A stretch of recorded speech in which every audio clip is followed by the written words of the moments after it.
On the main viewer now, Captain. It appears to have dual control pedals, plus it's powered by ROM cartridge. Scan reveals lifelike picture, plus stereo sound. Captain, where did that thing come from? Bad Chekhov impressions aside, this is indeed a video about the Amstrad GX4000. There are many such videos, complete with stereo sound and lifelike pictures, where Amstrad's console usually comes in for a bit of a kick-in. Gather up jokes about faulty power supplies burning houses down while you may, ready up the "we have Sega at home" anecdotes about kids looking forward to unwrapping a Mega Drive at Christmas 1990, only for their parents to give them a GX4000 instead, and so on. But not this one. This is a more positive video about a machine that I really like, regardless of it being a commercial failure. That's certainly a shame, and while the reasons why it failed are easy to see, that doesn't affect the console's charm. Indeed, beyond the people who are simply out there to get their boots in, there's quite a few people who love the GX, who embrace it and still use it plenty today. Indeed, these folk have helped to keep the machine alive in more than just memory. After all, you may think that a video largely about the best games for the GX4000 is going to fall foul of the problem of there only being 26 commercially released games for the system. But nowadays that is not so, and there are actually hundreds of titles that can be played on the GX4000. We'll get into all that pretty soon, but my goal here is to make 2 videos centred around 20 of the best games that can be played on the GX. Half of them, which will be seen in this first video, are part of the original 26, and the other half are homebrew games and the like that were released later, taking us all the way up to 2026. First, a brief primer about the system itself. I do want to get into games pretty sharpish, but we need some quick brass tacks. If you don't know, the Amstrad GX4000 was released in September 1990, and it ended up discontinued less than a year later, having sold not a great deal.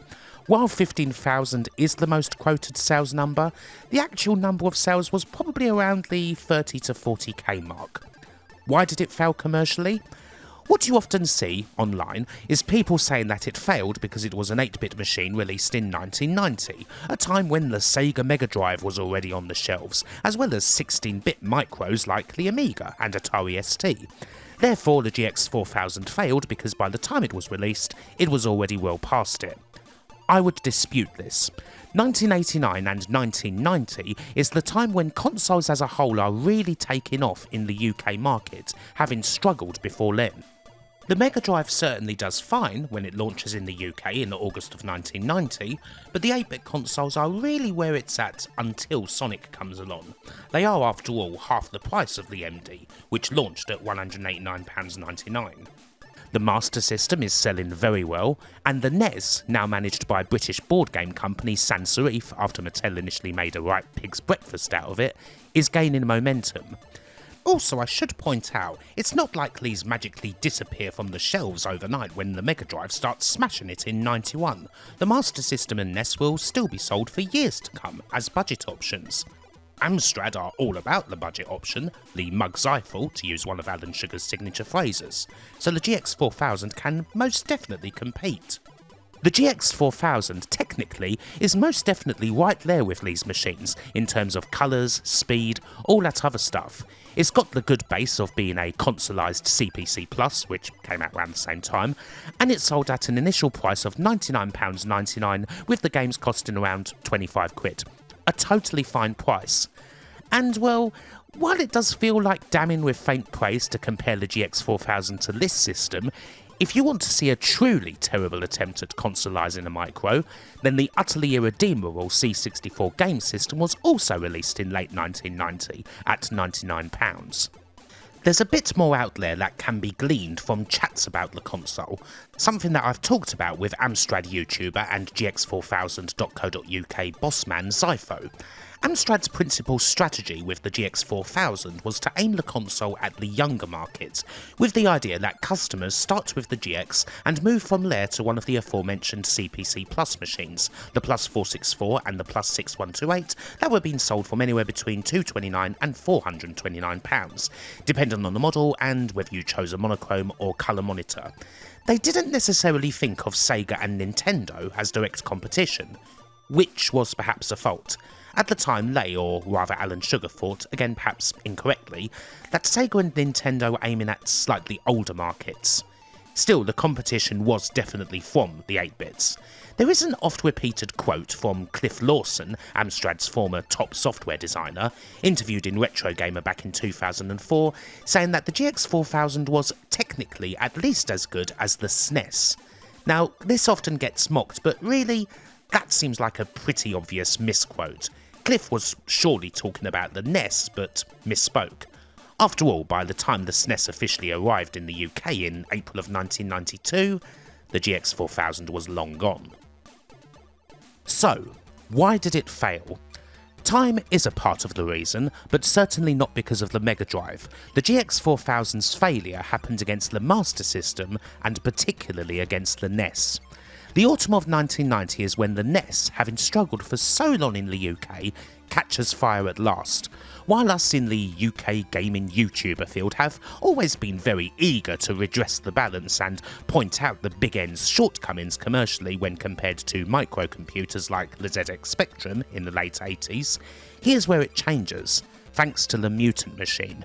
This bundle, selling the NES alongside Konami's Teenage Mutant Hero Turtles, to be more accurate to its British name, was released around the same time as the GX4000, benefited hugely from Turtle Mania, and it turned the NES from an also-ran in the UK to a leader.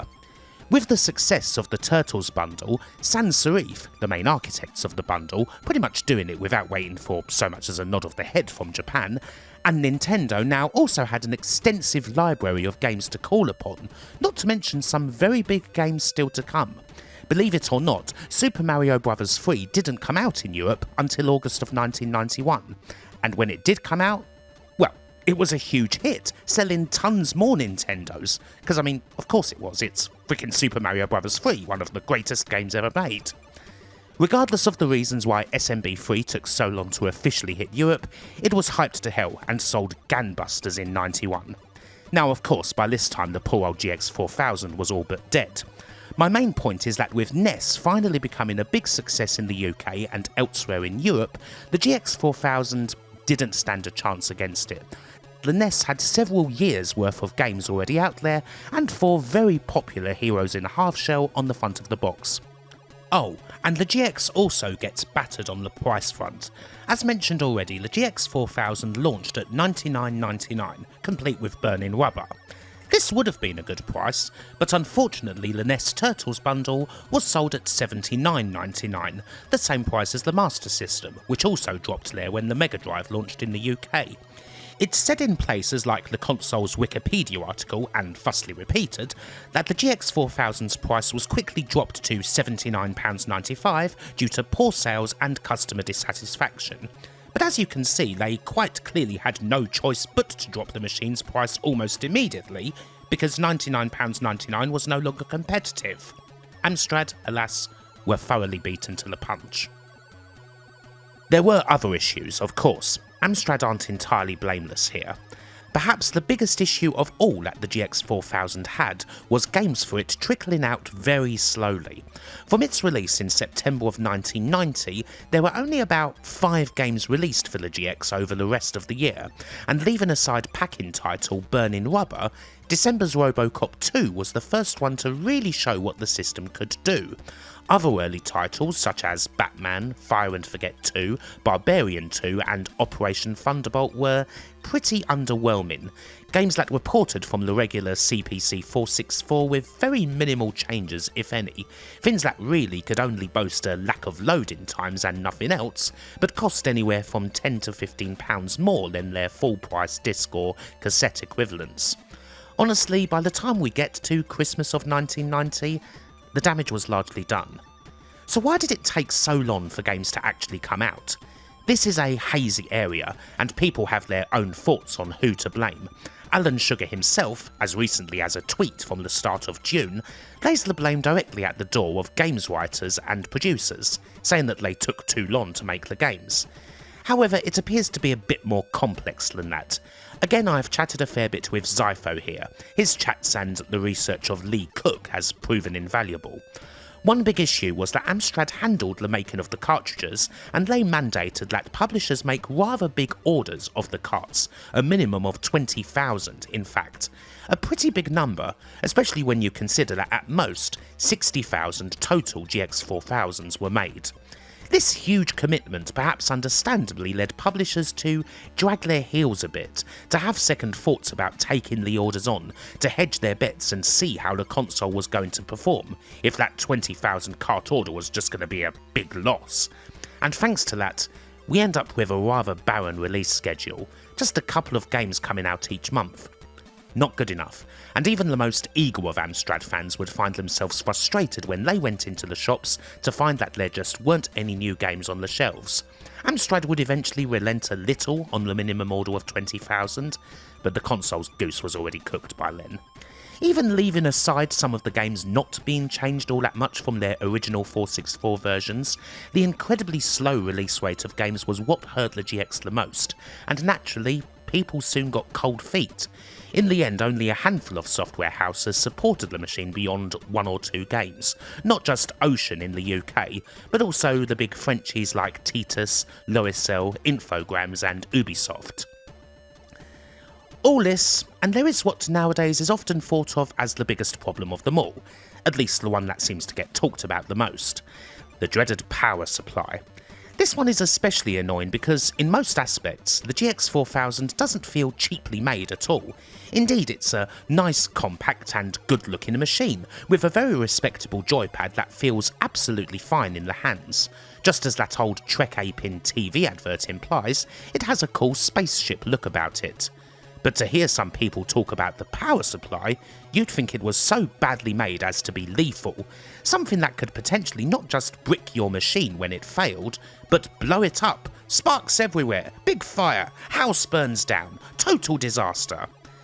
This is somewhat exaggerated, perhaps.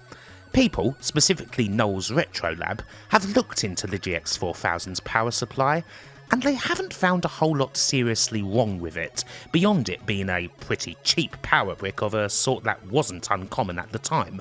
The fault may possibly instead lie inside the GX4000 itself, which doesn't have too much electrical protection going on inside of it, meaning there's more chance of it bricking or failing when it does get something like a voltage spike that it doesn't expect.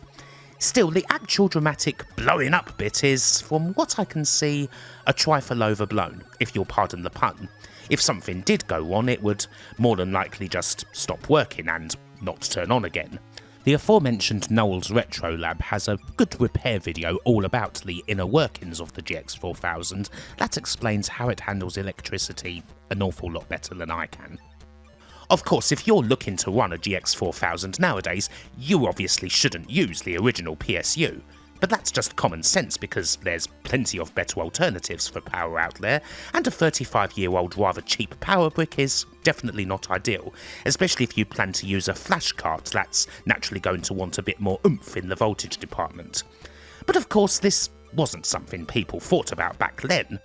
The really big issues at the time were the slow release of games and the huge punches from the competition. Considering that there were reports in computer mags that Amstrad were contemplating a console from all the way back in the middle of 1987, it is a shame that it didn't come out earlier than it did, at the start of 1990, perhaps even 1989. If it did, it could have had a much better shot. The GX4000 itself, technically, is a good enough 8-bit machine to get a foothold in the market. It's a nice bit of kit with a whole load of positives about it that deserved much more in the way of decent software, and hopefully that becomes clear when we look at the best games from what we did get. And well, I reckon it's about time we did that. Really, there is only one place to begin with the GX4000's games, the one game that everybody had, that being Ocean's Burnin Rubber. You also got Burnin Rubber packed in with a Plus computer, as well as the GX4000. This is arcade racing action that's set up a little like a more elongated pole position. You get a brief qualifying lap before you go to the main circuit, a big multi-stage affair that you have to complete several laps of, naturally getting to each checkpoint before the timer runs out. The setup is supposed to be like a 24-hour endurance race on some big old British circuit, although the position that you're in doesn't really matter all that much, it's all about beating the clock. Now the first thing you're going to want to do before you start is change the controls. The default has you use up and down to accelerate and brake, but you can switch that to the buttons and use up and down to change gears instead, which I would majorly recommend doing regardless of whether you're going to go automatic or manual, because it just feels better doing that nowadays. Once you're in the action, Burnin Rubber is actually a very good 8-bit racer, and a good take on the WEC Le Mans formula. You get a good sense of speed, and I like how heavy the car feels. It's a little slow to get to top speed, but it's not overly sensitive. It's not the sort of thing that gets taken out the moment you slightly brush against another car or object. You are allowed to graze those objects a little, and you get a little bit of an effect of the race paint chipping off when that happens. And if you do hit something full on and send the car flying, it doesn't take too long to get back in the action, and the car never fully stops. The only significant issue is that the engine noise is a little bit annoying. It's not the worst in the world, but it can be grating over time. Even then, you still get other appropriate bits of sound, such as a little bash with the aforementioned paintbrushing, or the sound slightly muffling when you're in a tunnel. All this, and while the graphics aren't amazing, neither are they bad in the slightest, with a good chunk of things to look at on the side of the road. It's a nice 8-bit racer, for sure. Happily, Amstrad threw in one of the best titles they had to offer, in with the GX. Now you would think a pack-in game wouldn't be too hard to get right, but it's not like every system managed it. Amstrad did a good job here.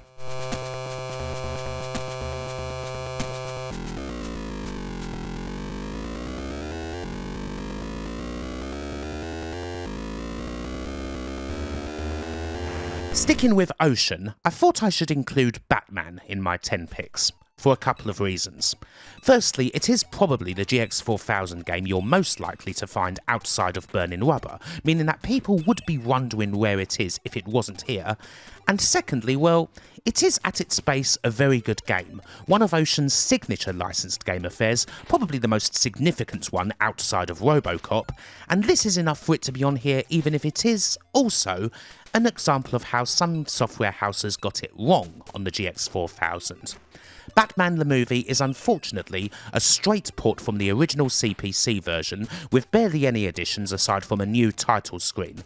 In fact, it actually plays a little worse thanks to some bouts of slowdown that weren't present on 464, although there is a slight difference in the game's colours due to it using the Plus's palette. There's a little more depth on the GX4000, but it is very subtle. Not all of Ocean's GX4000 efforts are lazy like this, far from it, but it's a rather irritating thing to have it happen on a popular game like Batman, one that the majority of GX4000 owners were likely to buy. And there is of course the thing that probably gets mocked the most about this. There is still a keyboard option on the title screen. Now this here is guaranteed to make YouTubers go, "Look! It's a console, but you can play the game on keyboard, but there's no keyboard. Jeez, what were they thinking? Come on, Amstrad, get it together." Now, amusingly, this is actually something that makes sense. Why? Well, because the CPC Plus range of computers were released at the same time, and they also had cartridge slots. Therefore, you can also play GX4000 games on those machines. Despite everything, Batman is still good. It is one that I've looked at multiple times, mainly on the Spectrum and the Amiga, and the Amstrad version is good too. It's plenty colourful, and Batman certainly feels like a weighty, strong hero. This is a kind way of saying that Amstrad Batman is a little bit slower than his Speccy and Amiga counterparts, although not in a way that majorly affects the gameplay. You've still got batarangs flying about, and a cool bat rope to swing around with, because the bat can't jump, although it does feel cool when he lands on enemies from a height and crushes them. The Batmobile stages in this version are also the best ones, I would say. They don't feel quite so stingy with the bat rope and making the turns. So yeah, Amstrad Batman is decent to begin with. I just wish that it was actually a proper Plus version of Batman. I have to include it, but there are definitely many better showcases of the GX4000.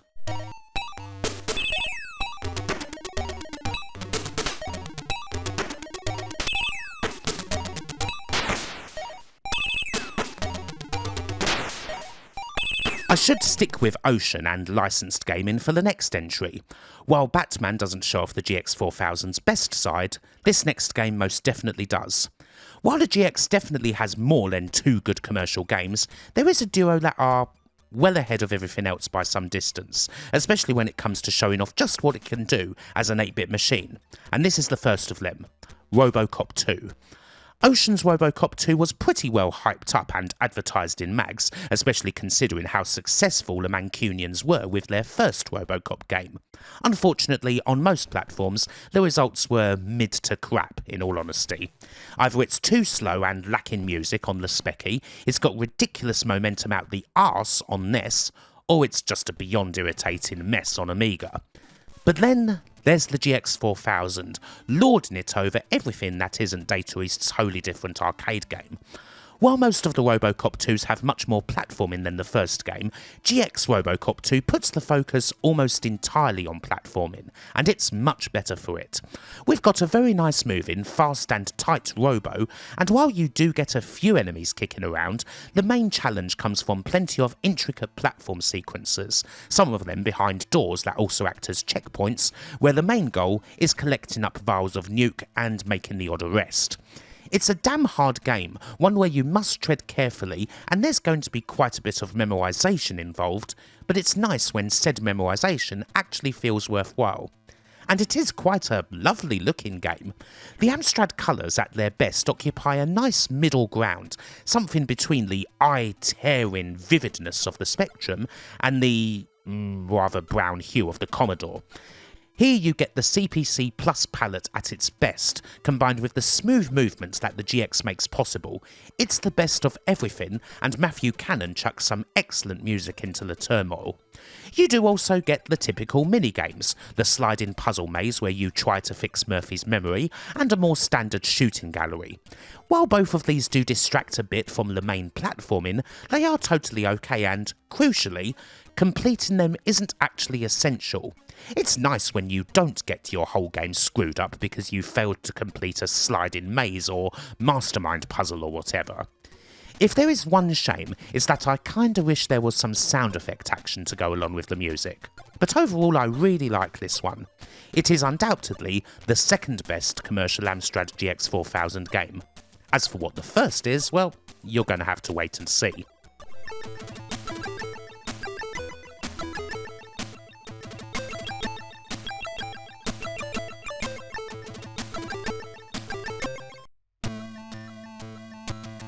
Next up, we have Klax, Domark's solitary release on the GX, and a game that's generally always a welcome sight.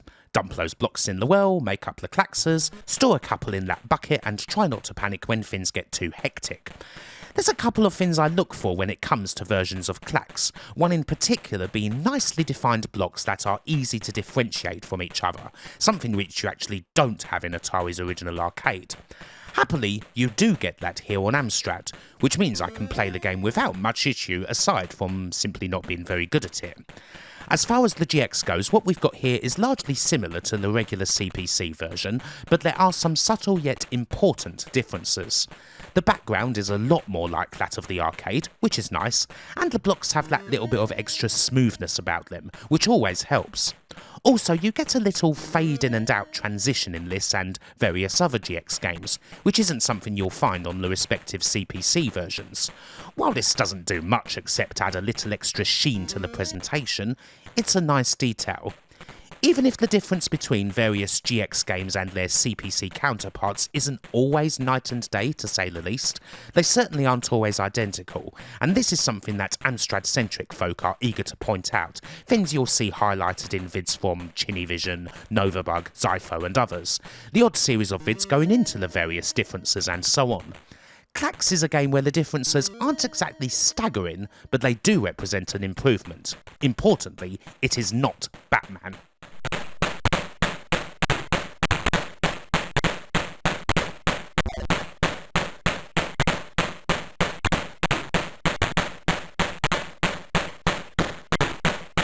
We move to France for our next couple of games. Here's Super Pinball Magic by Loisel. You make your way slowly up one rather large table that consists of 12 sections, each of which requires you to open up the exit on top before you move on, which you do by, well, playing pinball obviously, getting your score up, hitting the bumpers, the targets and so on. The table doesn't have a whole load of features, but the actual pinball action is really good. The game moves smoothly, and the ball is pretty damn speedy for an 8-bit title, definitely something that'll test your reactions no end, and tilt is also included. The speed makes the game quite challenging as a result, but it does feel very nice. It feels quite close to pinball, as far as you could get for the time. It is a very much souped up version of the original Pinball Magic on CPC, which did feature a nice resolution on the graphics but was lacking a little in the colour department, whereas this one pops very nicely. Loisel did a fine job here, and if the table itself was a bit less generic, this would have been a really damn good spot of pinball. It's perhaps a shame that there wasn't a Super Pinball Magic 2.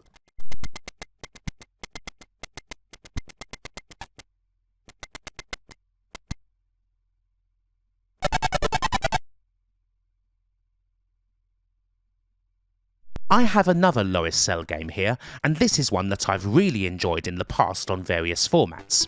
Panza Kickboxing, which you may also know as Best of the Best, depending on what you played it on. Make your way up the ranks, winning the belts and trophies, improving your fighter every step of the way with each win, until you get to big man Andre Panza at the top, a very real multiple-time world champ French kickboxer. The 8-bit version is generally a little simplified as opposed to the upgraded version you find on 16-bits. It's not got the multiple training sections and the ability to select moves that you have in, say, Mega Drive Best of the Best.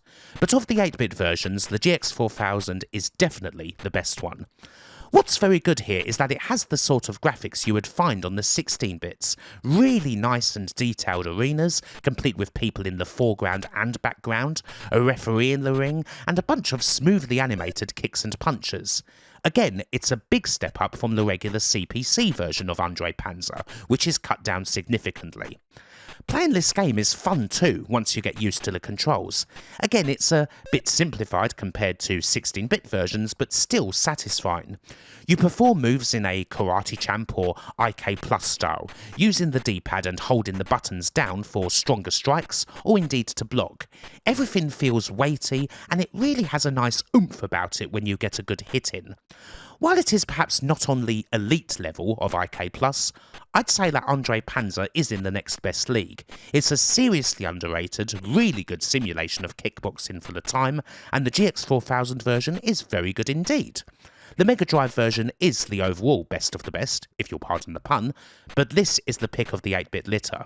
It's also a very rare chance to directly compare the GX4000 and NES versions of a game, and in this instance, GX4000 wins, hands down, so Nintendo can just go right ahead and hold that L.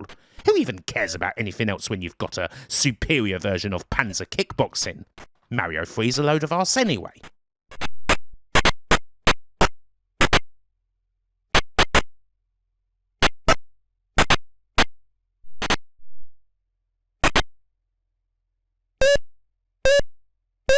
I have one more good French game to look at here, and it's another sports one.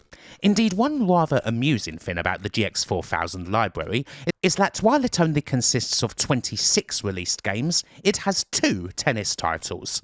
Considering that both games were released by French software houses, I suppose this speaks to the huge popularity of the sport in France more than anything else, but it is quite amusing, especially considering there's no football title available, although we'll get to that. Anyway, in the great battle of Loisel's Tennis Cup 2 versus Ubisoft's Pro Tennis Tour, it's most definitely Ubisoft that comes out on top. Again, you may know this title as Great Courts, depending on where you are. This game, developed by the Germans over at Blue Byte, does err more on the simulation side of things when it comes to the tennis action.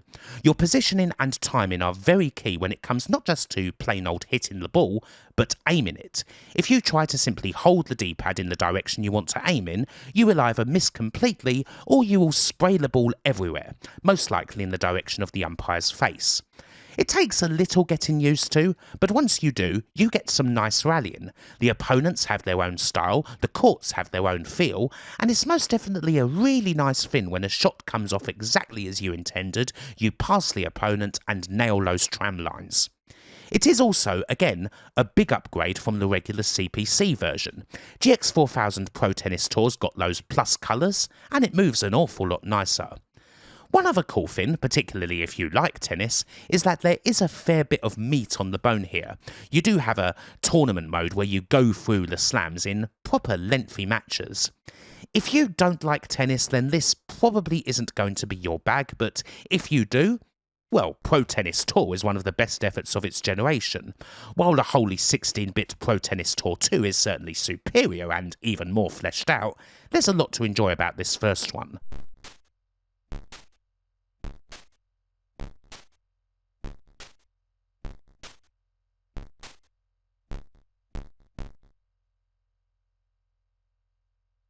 Moving back to Ocean and some lighter puzzling action, the GX4000 and, by extension, the CPC Plus, does have a very nice version of Taito's Plotting, or Flip-All, the puzzler that, unlike most arcade entries into the genre, isn't so much about frantically creating lines or matching tiles before a well fills up. Instead, plotting is about rearranging and removing tiles that are already there, kinda like a twist on Solo, Mahjong or Shanghai. Your little blob chucks a tile at whatever matching one on the edge they can find, whether it's on the left side of the pile or the top, and the next tile they grab is whatever's next in that horizontal or vertical line. For example, if a square tile was next to the two crosses you just removed, that's what you've now got. Therefore, the idea isn't merely to chuck matching tiles around without any due care or attention. You want to be sure you can make a move with the next tile, and the next one, and the next one, and so on. Plotting your moves in advance, hence the name. After all, you're going to have to be thinking more than just one move ahead in the later stages. In the end, you're trying not to run out of moves to make so that you can reach the stage's quota. It seems like a ridiculously simple game when you first look at it, and then you get your ass kicked repeatedly in the first two stages until the concept of actually thinking ahead gets slammed into your brain. As an arcade game, it's kind of an amusing oddity, but it works really nicely on the micros, and this GX4000 version is colourful and smooth, a very well done version of a great and underrated arcade puzzler that also, unlike most other micro versions, features a simultaneous two-player mode. Finally, as a little preview for the second video about homebrews, if you exhausted this original version, a duo named Six and Red Angel helpfully made an enhanced version of the game in 2024 called Flip-All Plus, complete with 50 levels that were taken from the NES version of the game. So yeah, the GX is a very nice spot to plot.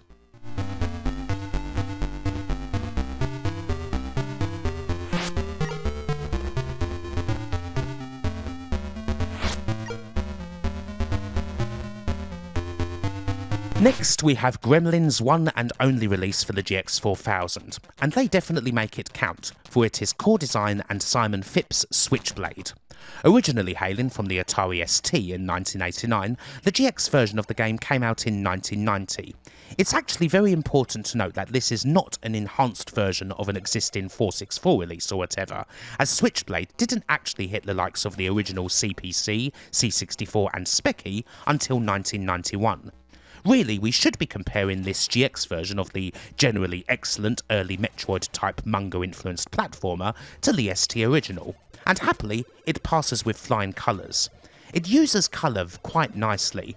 It feels a lot more danker than the original version, which is somewhat appropriate considering that the game takes place underground, and this makes the colour that's there really pop, almost giving the illusion of lighting effects. Really nice work. There's lots of depth to it. And the gameplay? Well, that's unchanged from the ST and Amiga. You slowly power up Hero, using your kicks to defeat enemies, obtaining weapons, taking out the cracked blocks, gradually gathering up the titular blade. The power bar based attacking does take a little bit of getting used to, but once you do it feels natural. It's a lovely little explorer, and as far as 8-bits go, this is the best version of the game by far. Good enough for it to be amongst the holy trinity of truly excellent GX4000 titles. This is the third best game on the system, Robocop 2 is the second best. So, what's first?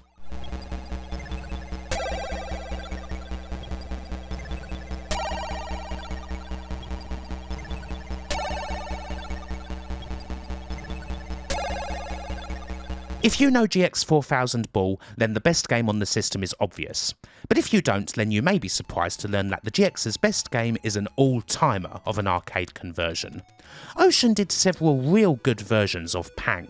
It's very nice indeed on the Spectrum and the C64, but these don't hold a candle to the GX4000 version, something that, especially for an 8-bit system, is as close to the arcade as you can get, and really shows off just what the GX can do in good hands. In fact, it even outstrips 16-bit versions of the game on the Amiga and ST. Just look at how smooth it is and how good it looks. The movement is spot on, the colours are great and pretty similar to the arcade, including the important little details like the bubbles actually looking like bubbles as opposed to flat circles, the excellent music. This is a version of Pang that wouldn't just take pride of place on any other contemporary 8-bit system. If you had this take on Pang for something like, say, the Game Boy Color, hell, even later handhelds like the Neo Geo Pocket and the Wonder Swan, possibly even the Advance with a bit of beefing up, it would still be shining. After all, this has the gameplay of Pang down to a T, that mix of relentless bubble bursting and careful strategy, trying to stop yourself from getting overwhelmed. To be honest, there are no faults whatsoever in GX4000 Pang. As an arcade conversion, it's right up there with Ocean's best, the likes of Rainbow Islands, Chase HQ and whatnot. And it is, by some distance, the best game on the GX4000. Highly recommended.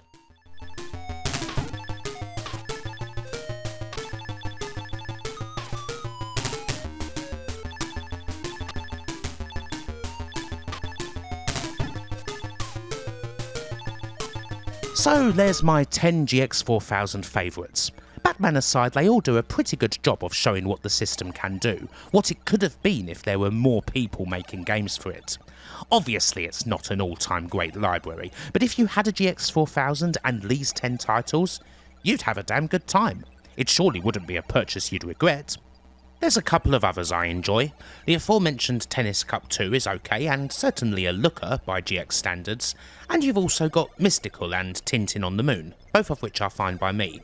However, I left out both of them because, loading times aside, they are unfortunately exactly the same as the regular CPC versions. Anyway, we're not quite done here. I suppose we should have a little bit of balance. I've highlighted 10 good uns, but for those who do enjoy some invective, we'll quickly look at 3 games that most certainly missed the mark. And no, none of them missed the mark because they were lazy ports from the CPC or any other hoary old chestnut like that. Also, it would be wrong to not mention the couple of holy grails that are out there for the system. While the GX's library consists of a mere 26 released games, it's virtually impossible for collectors to obtain a full set, and even the biggest collectors are most likely stuck on 25. We'll get to that, but first let's get the old hammer and nails out and have some fun nailing a couple of duffers to the cross. I mentioned earlier that Titus was one of the various French publishers who released games for the GX. But, well, Titus being Titus, we're only seeing them now that we're looking at bad games. And yes, it's time to revisit an old enemy. There's a version of Dick Tracy on here. You may know that this is a game I completely despise. I genuinely think it's one of the worst ever. A hideous flip screen affair where dumb Dick just runs through enemies in the desperate hope that they won't hit him, complete with a god-awful Plonky Mock 1920s soundtrack. However, the GX version is different. When I first laid eyes on it, well, to use an overused YouTube phrase, I was shocked. The graphics don't actually look terrible, and the game actually has proper scrolling. Something it doesn't have anywhere else. I did wonder if there was a chance that the game might be good, or at least okay on here. And, well, this is the best version of Titus's Dick Tracy. However, it's still absolutely terrible as a game. It may have smooth scrolling and okay graphics, but the gameplay is horrendous. Dick's basic punch has no range, meaning that even regular enemies are going to thrash him unless you helplessly spam duck and punch, and even the pistol and Tommy gun aren't all that great. Ammo is very limited on them, so you really want to save them for enemies that are also packing heat, but switching between the weapons is very slow and will probably get you beaten up. All it really takes is a couple of goons working in tandem for Dick to be completely outmatched. They respawn faster than Ninja Gaiden's enemies, Dick's flopping about, other enemies gaining fast, collision detection more of a mumbled suggestion than anything else. Inevitably he gets battered from pillar to post, all control lost, spraying his mess all over the place until he dies. And obviously you only get one life. It's just awful, I'm afraid. I cannot stand this game. If anything, it makes me even more pissed off about Titus's Dick Tracy than I was previously. How come this GX4000 version is the only one that has actual scrolling? Why isn't there scrolling on the C64? Why on earth isn't there scrolling on the Amiga? That's 16 bits. Those platforms have graphics hardware, so what gives? I'm stunned that they actually did make a version with scrolling and then just didn't bother on the other platforms where it would have been easy to do it. My god, Titus were shit, weren't they? That goofy fox was a virtual guarantee that you were in for a dreadful time.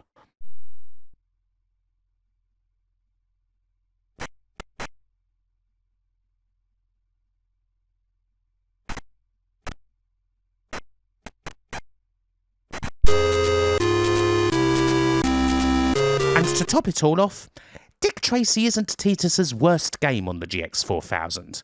To experience that, you've got to have a look at Wild Streets, which is one of the most pathetic excuses for a beat-em-up I've seen in my life. You play as some CIA guy named James Taylor, not the singer, who inexplicably is followed by a panther that does nothing. I guess the thought process was that having a pet looked cool in Shadow Dancer, so we should rip that off. And you have to rescue the CIA's head. You do this by hitting the streets and punching people, if you care to. You can deal with enemies either by holding punch until they die, seeing as they barely hit back, or you can actually just jump over their heads and move on. There's a boss at the end of each stage who looks the same as every other guy in the level, and you deal with this person by ensuring you pick up the one pistol clip that's in a level. Then, while he's trying to punch you, you shoot him in the face and he dies. The graphics and animation are completely terrible. This was originally a regular CPC game, minimal changes have been made to the graphics and, yeah, this would be pretty awful looking on the CPC too. Really amateurish stuff. And on the GX4000, well, you'd have a better visual experience if you spat at your TV. Oh, and it's a flip screen game, because of course it is. I mean, Lord forbid we pay even the slightest bit of attention to the Plus's new tools. The only very slightly redeeming feature here is that the music isn't too bad, but other than that this is utterly hideous. By the way, Crazy Cars 2 and Fire and Forget 2, they're also shit. They're just slightly less miserable than Dick Tracy and Wild Streets. Shocking, I know.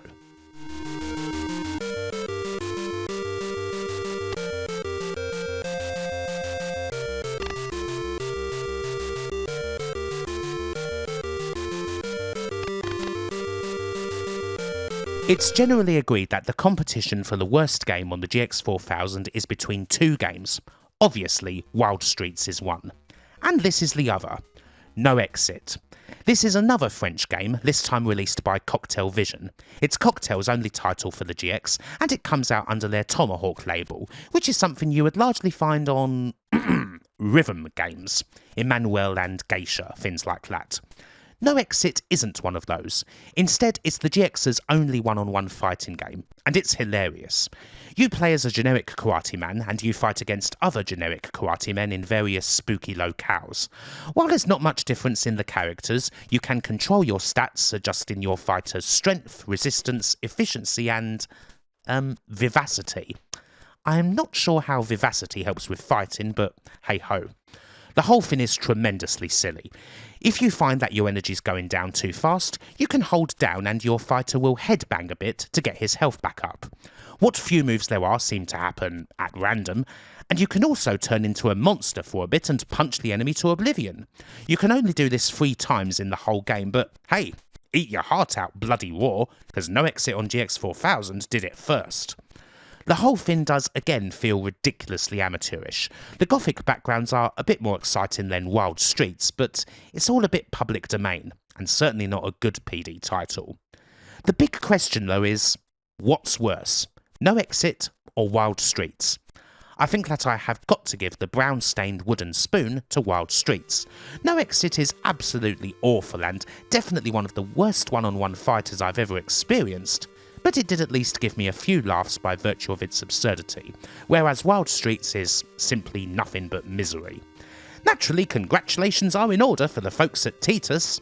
The company may be long gone, but I still sincerely hope that every one of the Kane brothers' croissants comes out either slightly over or underdone. Forever. That would be a suitable punishment.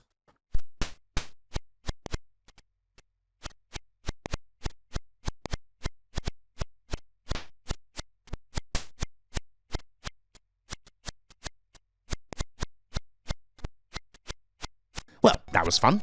But before we go, there's one other little thing. I mentioned that the GX4000 has a couple of holy grails, one game in particular that did have a sort of release, but is phenomenally rare to the point where, to this day, the ROM still hasn't been dumped, and that game is Ocean's Chase HQ 2. The story of this game was told by Martin Carroll way back in issue 46 of Retro Gamer when he got in touch with a collector named James Bridges, holder of one of the 2 Chase HQ 2 cartridges known to exist. Back in 1993, long after the demise of the GX, James saw Chase HQ 2 for sale in the pages of Amstrad Action, where it was offered for 15 quid by a mail order company called Wave, and he snapped it up. It seems that Wave picked up a lot of old Amstrad stuff on the cheap from their factories, and Chase HQ 2 was one of those things. The game did get a couple of reviews in 1991, but it didn't come out then, and one can't imagine that Wave, who are of course long gone, had all that many copies of Chase HQ 2 to hand. James lended his copy to Martin Carroll for his article, and going by what he says, Chase HQ 2 isn't very good. It's not really the best game to begin with, and this GX version is apparently a lot like the Spectrum version, only with more colour. It was converted by ICE Software, who were also the brains behind gems such as C64 Cisco Heat. Even if the game itself is almost certain to be a stinker, the hunt for further copies is still very much on, even if most of them almost definitely ended up in a skip in 2000 when a Welsh company named Trojan, previously the guys who made Amstrad's cartridges and still going to this day, dumped what they still had. Last year, a third copy was at least confirmed to exist. The box appeared as part of an eBay lot, apparently purchased from an old Newcastle-based games shop, but the cartridge was sadly lost over time. If a full copy of the game was ever to show up online, well, there would certainly be a lot of bidding for it. Value-wise, it's easily a 4-figure game, and it will always be the missing piece in virtually everybody's GX4000 collection. And yet, there is one other game that is perhaps even rarer than Chase HQ 2, one that to this day remains completely undiscovered. I mentioned earlier that there are no football games on the GX4000, which is kind of ironic. The Amstrad GX4000 is the first, and indeed only, fully British entry into the console market, and yet there is no football game. But there could have been. Empire Software made a version of Gazza 2 for the GX4000, a rather middling affair that is, at least, better than the first Gazza title. This GX version was converted by an outfit named Active Minds, and it did get reviewed in a couple of Amstrad mags. But then, there was nothing. The game never came out. Apparently Empire balked at releasing it due to the poor commercial performance of the GX, as well as Amstrad still mandating that publishers ordered a minimum of 20,000 cartridges from them. The people who made the game have no idea of its current whereabouts, and chances are the only cartridges that ever existed were the review copies that were sent out to magazines, and in all likelihood, those copies were sent back once the mags were finished with them. So yeah, they're probably in a landfill. All we have are the various screenshots that were in the mags of the time. The Games That Weren't book has a chapter specifically about Gazza 2 on the GX4000, one where they've contacted basically everyone they could who was ever involved in the development of this title. But alas, there are currently no leads on this. If ever it does come up though, even if it's not likely to be some lost classic, it'd be a pretty wild day in the Amstrad community. They're a pretty wild bunch after all. And with that, we're about done with this first part. I hope that at the least it's improved your opinion of the humble GX4000, and that it's shown there was a lot of potential here, if only it had more games, and if only Amstrad had made some better decisions when it came to making the cartridges. In the second video, we'll have a little look at 10 games that have come about in the years since the GX's brief commercial life. For the GX and CPC Plus scenes are still very much active, and nowadays there are way more than 25 games available for the console. Hundreds, in fact. All that's to come, but hopefully you've enjoyed this video, and until the next time, bye for now.